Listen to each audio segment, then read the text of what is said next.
Hi, it's time for Math with Mrs. Fredette again. So today we are looking at equivalent fractions. How can I make a fraction equivalent to one I've already got? Maybe I need to add them for some reason. Maybe I've got something divided into some number of pieces and I need to know what is equivalent to what I am aiming for. So that is what we're going to look at today.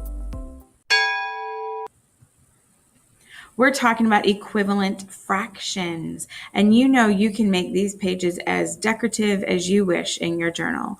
So let's start by writing equivalent, E-Q-U-I-V-A-L-E-N-T. It's a long word. Fractions. There are three strategies we have for doing this. One strategy, multiply or divide by 1. So this is multiply or divide by 1.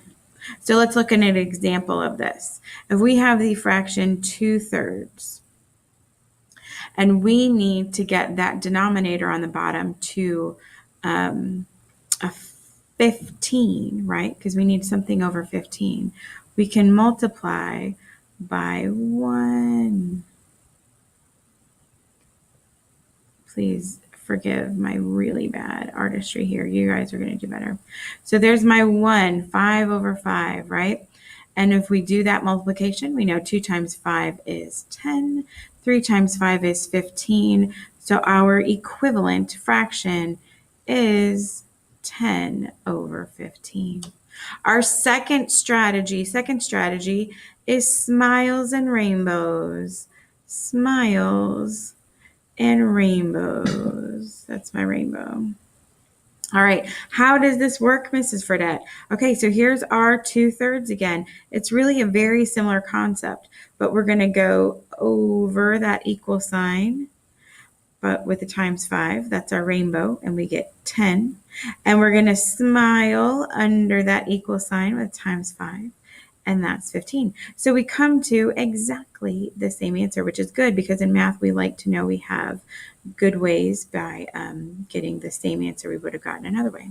All right, the last option is our multiplication chart. So I'm gonna pull in this multiplication chart really quickly. So here is my multiplication chart, right? It's just a piece of it, but here we have 1, 2, 3, 4, 5, 6, and then in our 2 row we have 2, 4, 6, 8, 10, 12, and in our 3 row 3, 6, 9, 12, 15. So if you look, we've got this kind of circled. Oops, slide it up. We've got this kind of circled, right? That 2/3 is what we're looking for. So we need 2 and 3, or 2/3, and then we want that to be over 15. So we come down to the 5 column. And we've got 15 here, and we've got 10 there. So that gives us our equivalent fraction of 10 over 15. But notice all of these other equivalent fractions it gives us as well. 2/3 is the same as 4/6, which is the same as 6/9, which is the same as 8/12, which is the same as 10/15. And all of that is hidden here in your multiplication chart. Did you know your multiplication chart was a secret treasure of equivalent fractions? I bet you didn't.